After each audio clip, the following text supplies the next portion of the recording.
Hi friends, welcome to my YouTube channel. Today we're going to be talking about money. Have you ever felt like you're working hard like every time, and by the 20th or 25th of the month you are out of money, and it's like you are like on a rat race, right? You are working hard, and once you get your salary and it's just like all the money has disappeared and you're not sure of what you are doing, you're not sure of what you are getting wrong. Welcome, and this video is for you. Today I'm going to be listing what I call 7 traps that professionals is like salary earners are facing, month in, month out, which has kind of left you, or even I in the past, stuck in this circle. Is like every month you are racing towards the 20th or 25th, whichever day is your salary payday, to collect the money. And it's like once you collect that money, the following day you stay racing towards another 25th, right? It's like this psychological thing. I'm just like, and even me as an individual who has found a way to break out of it, I also have that feeling. Once I get my salary, I'm looking forward to the next salary day, right? So these are 7 traps that you're likely falling into, that I fell into, and ways I think you can escape it, right? The first one is, I call it Asoebi pressure, but it's not necessarily Asoebi pressure. It's more of like peer pressure. It must not necessarily be that you are buying Asoebi for weddings, right? It can also be that you are facing pressure from your peers, pressure to have some certain type of things, pressure to look a certain type of way when you're going out with your girls, or pressure to have a certain type of something, right? And it feels like you are spending your money even before you receive it, right? When there's that request, when there's that thing, there's something new to buy, there's this new heels to buy, there's kitten heels, there's this new something that came out, there's just this pressure that you have to buy it, you have to look a certain type of way. It's like in my notes, what I had is like it need to have like an expensive uniform. It's like everyone is wearing the same thing. Why do you need to stand out, right? Why is it that you don't have that, right? So, and most times this blows your budget. Even when you say, this month I'm going to spend just 20% of my salary and I'll use the rest for this, you're just blowing your budget, right? Because there's this, it's like every month there's something new that's coming out. There will definitely be for all the rest of our lives on this earth. Something new will come out. There will be pressure for us to look a certain type of way, to have a certain type of thing, right? So what you need to do is something I call having a budget line item for these expenses. I've talked about this in one of my videos when I was talking about how the right way to budget is not just to say I'll spend 20%, 30%, and 40%. That's what finance people tell you. But realistically, if you are using that type of budgeting, you find out once in a while you kind of, you don't keep to that budget. What happens? You did not realistically set your budget, which is you've not accounted for what you would have done without that budget, and then make adjustments. What I advise when it comes to budgeting is look at what you spent last month. What you spent last month or last 2 months, like the last 3 months, is your default setting. Is what you would regularly do. Is what without your budget you would have done. Maybe you would have spent 50% on money, 30% on or 50% of your money on food, 30% on socials. That's your default, and you can't just set a budget line item without knowing what your default is, and that's why budgeting don't work. If you know what your default is, you will not say, let me now start making adjustments based on what my default would have been. Can I now, if it was 50%, can I now bring it down to 40? Next month I bring it down to 30, bring it down to 20. That is kind of what you would have ideally wanted, right? Not just to arbitrarily send 20% and you're going to not use that budget, right? So one thing I say, if you're facing Asoebi pressure, which is also peer pressure, pressure coming from like societal expectation, is to have a line item for your socials. If you're a social girly, right? I'm not much of a social person that way, so I might not have this expense in my budget. But if you're a social person, have a line item for your socials, and let people around you know you kind of have a cap you spend on your socials. If you regularly go out with your friends once a month and have this nice barbecue you have in this restaurant, and that's fine, and you've accounted for that in your budget. Let your friends know, and there's nothing wrong with that. Yes, there's social shaming, but there's nothing wrong with your friends knowing that the cap you have for this month is 50k to go to that, to do anything you wanted to do. So if there's a new thing coming out on let's do picnic and let's do restaurant, you say let's choose one, I can only afford one, and everybody will be fine with that eventually. I put eventually in the end is that because initially people will not be okay with that, and they are going to social shaming and all, but eventually they're going to be fine with that, and eventually you can de-influence your friends from wasteful spending. Look at it that way, right? But have a line item for social events if you're a social person. Don't let everybody's budget items shouldn't look the same, because we have different lives and different things appeal to us, right? So that's the first thing I was going to say. The second thing is instant gratification. This is a trap professionals fall into, because most times we work so hard, and most times your salary is not commensurate to the level of effort you put on your job. And I know I do it sometimes. On salary payday, I try to get myself something like I try to do a splurge, right? Just to, it's not comfort, it's the word now, comfort, or to just gratify all this my hard working, right? Someone said most times in the past, right, people kept money for their next of kin. Now, like, don't keep any money for your next of kin. Try to eat your money, but that's not necessarily the right thing. But the goal is to understand your person, to understand what you will do. I do that. So I splurge on my salary day, or like the in between the salary day and the first of the next month, which I'm like, oh my god, I need to stick to my budget, right? So those few days I splurge. So what I would do, and what I have done, and which I think you can do that will be helpful to you, is to have that as a line item, so that you don't spend guiltily. Because that's also something I've seen, that if after splurging, right, and that's one thing with instant gratification, is that there's a guilt attached to it. There's nothing wrong with you buying a fine shoe that you've been eyeing for months, and you can afford it, but then it's kind of a splurge, right? But the issue is that if you didn't budget for it, it will feel like an instant gratification, and then at the end of the day you will feel guilty buying the shoe. And that's the thing with all these things. Sometimes at the end of the day, when the shoe comes, I just look and be like, it feels like I wasted money, right? So have that as a line item. Have that as a line item to have your instant gratification fund, right? Something that your splurge fund, whatever you call it, something that a guilt-free expense fund, right? That is it. Because we are human beings, right? You have budgets, and most times it wouldn't work, right? But another way to also look at it is to look at save towards, right? If you find a shoe that you really like, an example, I'm using shoe for example, I need to buy shoes. If you find a shoe that you really like, one other way to also tackle it is that you know that, okay, this shoe is expensive, it's going to be a splurge, right? But maybe don't buy it in the first month, right? Try to save towards it. Try to have bucket of fund, right, towards it.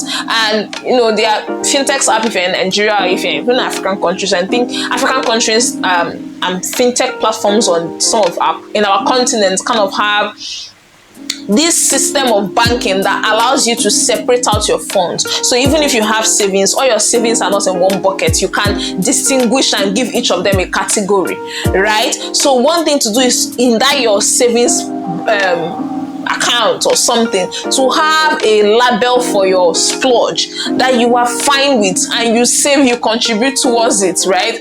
Maybe your splurge is even a travel expense. There's nothing wrong with that, right? But if you have that line item and you have saved towards it, there are months on months you have saved towards it, right? You can have that expense, right? The third one is low interest savings accounts, right? I talked about saving. The second one looks like the third one, which is, as professionals, sometimes there's just this averseness or resistance to investment, and that's something I've noticed, right? Even in people who are salaried workers, even I'm a bit risk adverse, and it means that you wouldn't kind of seek out opportunities to multiply your funds. You would say, oh, you are saving your money, but there are better ways you can maximize your money, so you have higher margins or higher profits, or you multiply your money faster.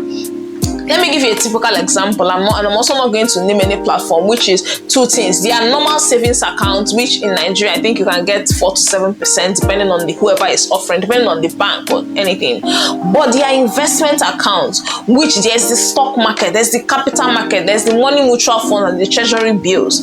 One trap and one dangerous thing I've seen salaried workers do is to just leave their money as savings, right? If there's one thing I'm going to influence you in doing, if you are following this channel, is to move your money from your savings account into a high yielding investment account.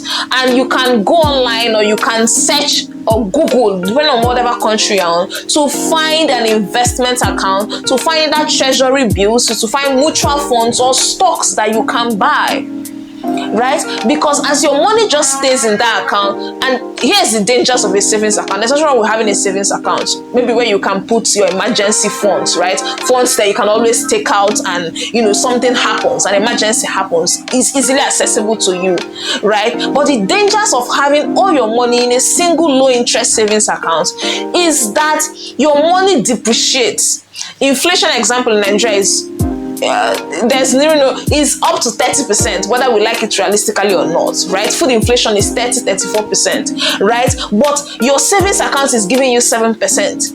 Even if that's the amount, or even if they give you 10%, you are losing money on the money you already have. It means that your 100,000 naira you have put in the bank won't buy the same thing in 2 to 3 years compared to someone else that has put that same money in an investment account, that has bought treasury bills, that has bought mutual funds. Mutual funds pay as high as 24%, 25%. Treasury bills even up to that. Right? So this is a trap by professionals. There's this thing about risk averseness, like I'll just keep my money, I will save my money, I have pension. For those I have HMO, what am I worrying about? Let me just just leave my money there and everything will be fine. Most times it's not that way. You could have an emergency. You will need to multiply your funds, something like you need to do something to that money, and that's why we make money. We make money to use that money to make more money, not just to keep it and let it boil away. So this is one trap I think African professionals or Nigerian professionals or salaried workers fall into. There's this resistance towards, taking risk. And true to the fact, investment is risk prone, right? No matter the investments, yes, they are low risk investments, right? But they are all risk prone, right? That's the truth. But that's a trap. It's a trap. Complacency, just comfort, and it wouldn't work. You are eroding your funds, and this is a trap I've seen professionals fall into. The number 4th one I'm going to say is I called it Oga at the top lifestyle. Oga at the top lifestyle. And most times this happens when, example, you are promoted at work and you are trying to upgrade your lifestyle. There's also nothing wrong with that. You should grow. You, as a Christian, the part of a just man shines brighter and brighter. Every year there should be something good, something, improvement happening in your life. True. And there's nothing wrong with that. But most times the issue is with upgrading your life too quickly, right? Upgrading, for example, if you are earning 100,000 naira and you are suddenly earning 200,000 naira, there's this push, there's this nudge to quickly maybe change house, to quickly take a life-changing drastic decision to match up that 200,000 naira. But most times it shouldn't always be so, right? You can delay that. Right? It's not that you don't adjust your lifestyle, but adjusting it too quickly. It's also not even just for you. It's also for other people, and you're showing them that now you have more money. We all fall into that trap. Or also that you are also giving more to people just because you can afford it. So adjusting your lifestyle too quickly is a trap. It's a trap. Do you know how it's different for business owners? If a business owner suddenly doubles their income, you wouldn't know. Their countenance will remain the same. Because they kind of understand that game, that money is flowing, and like you need to use it to, be productive. You need to produce with money. They will typically, if a Nigerian business person doubles their income in a year, what would they typically do? They will invest in their products. They will buy more stock. They would stock up for when they anticipate there will be scarcity of products so that they will sell. That's what a typical business person would do. But you see that it's not the case for a salaried person who suddenly gets double in income. what would they do? They will adjust their lifestyle. They will buy a gadget. While that is good, the issue is with adjusting too quickly, right?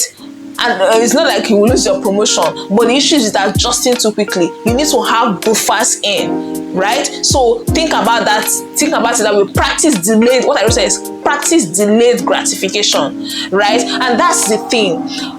Even in the communities, the finance communities I belong to, there's this dance between patience and making money, and there's this dance between patience, making money, and becoming wealthy. Right? So that's the two decisions. Think about it. What would a businessman do when they get double their income? Yeah, right? If you are getting a promotion this week, next week, before this year ends, before you adjust, before you buy that expensive thing, think about it.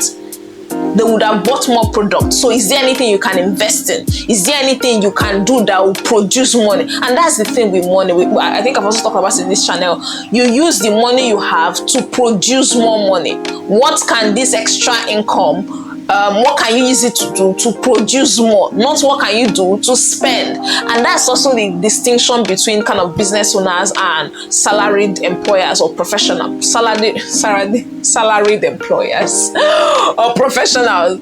It's also how we spend, right? It's how we spend. Most times we are driven towards when that one income comes in, every other thing is expenses. That's something that, so let me address that in this video. There won't be a separate video for it.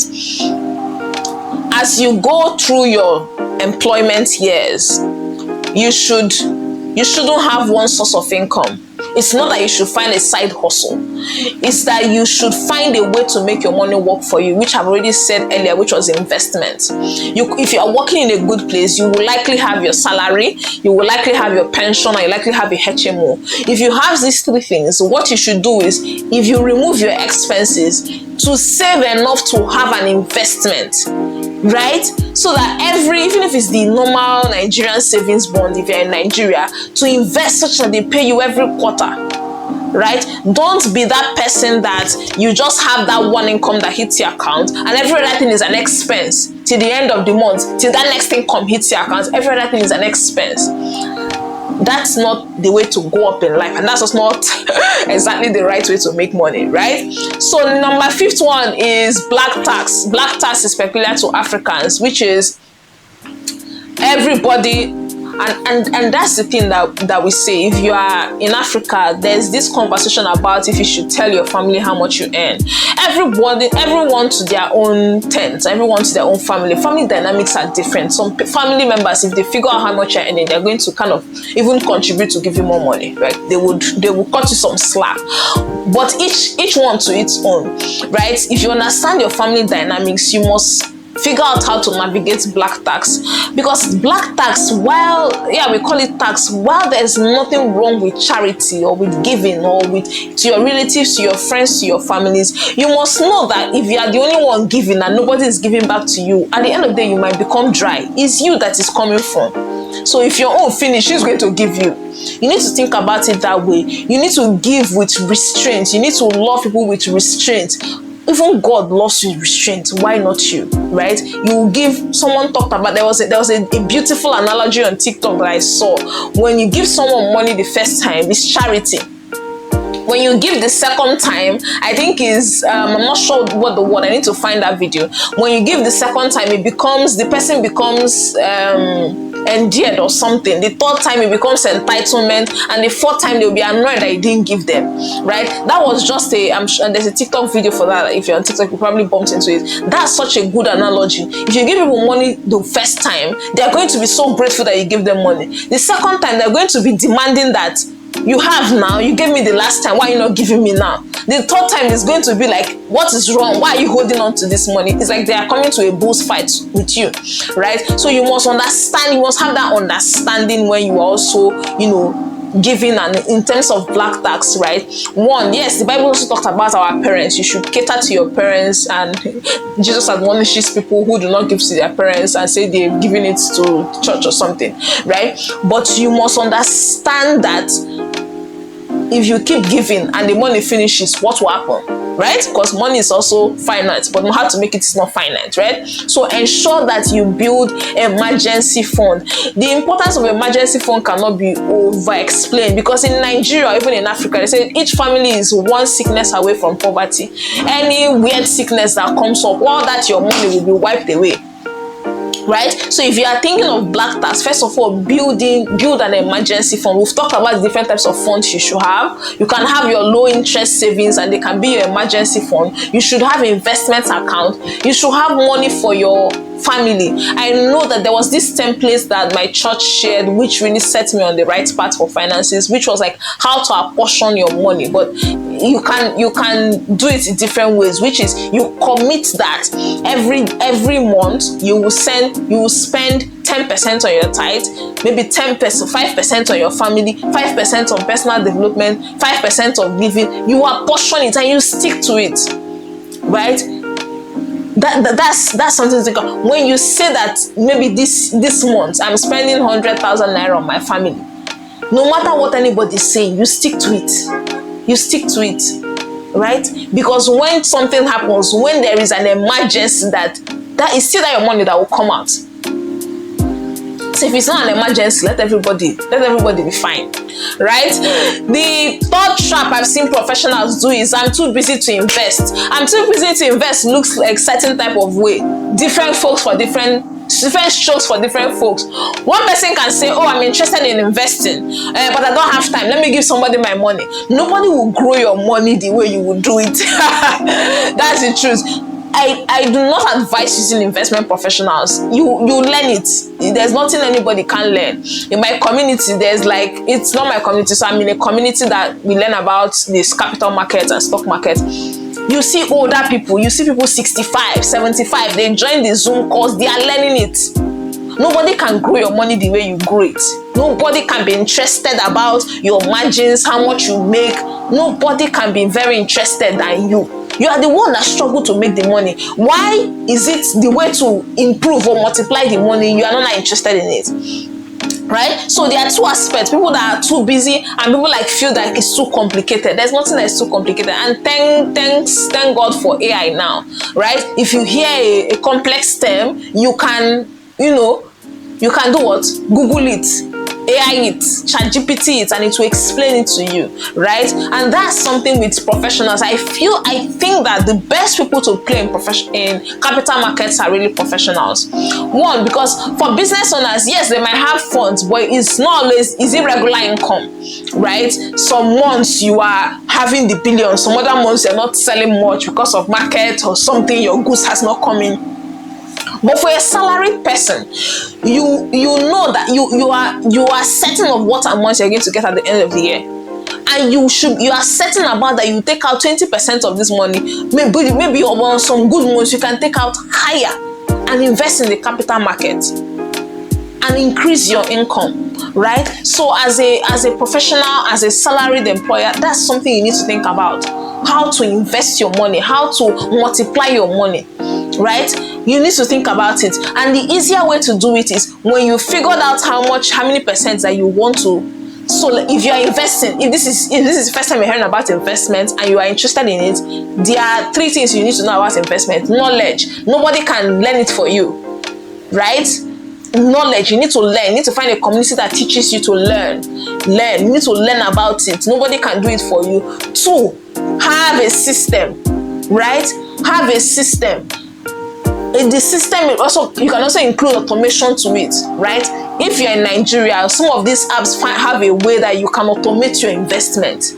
Have an automated investment. I think Piggyverse has it, some other people have it. Have a way to automate your investment. It will help you. Remember, most times when you think about it, is what delays people from investment is like they have to now every month make a conscious, unless you have built the discipline, every month you have to make a conscious decision. Should you not use this money and spend it on yourself, or should you delay it and put it in an investment, right? So think about it and automate, then start small. And that's the thing with investment. Never start your first investment with all your life savings, right? You need to figure out how it works. So start small.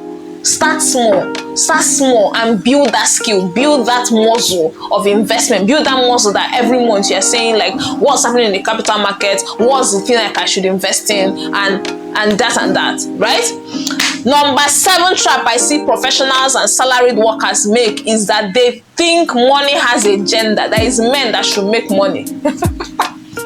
Money has no gender. Yeah, there are negative stories online about like whatever, a man not giving a woman money. The skill, we've talked about it, money is a tool. The skill to make money has no gender, right? It has no undertone. There's nobody is set out for. In the family context is different. The man is providing and everything. That's a different dynamics. But as individuals, people are very weird about this life and kind of about where it's going. I keep telling people that it was the parable of the talent that shocked me to kind of be productive about so many things I'm doing in my life currently, which is that for every talent you are given, like if you're a woman, you have something that is unique about you that you can monetize and make money out of it. And if you're not doing that, at the end of the day, whatever happened to that, if you gotta read that parable, whatever happened to that person without that didn't multiply their talents, that was cast out, what happened to you? People are just so lackadaisical about things and they're like, yes, somebody should give you money. Me, I'm looking for who will give me money. Right? Give me money. We will spend the money. But have a skill. Be a productive member of the society. Have something that you can monetize that will generate income for you. If people are giving you beyond that, that's extra, that's added, that's something, right? But as an individual, money has no gender. There's nothing like somebody should make it so that you spend it. There's nothing like that. I'm not sure where that agenda from the pit of hell came from, but like it doesn't align with the word of God. I'm not sure who is teaching it, right? Because it's also, do you know the beauty of it? I've talked about how money influences decisions we make. I'm not sure if that video is up or if that video ended up coming out at the end of the day. I think that video didn't go through.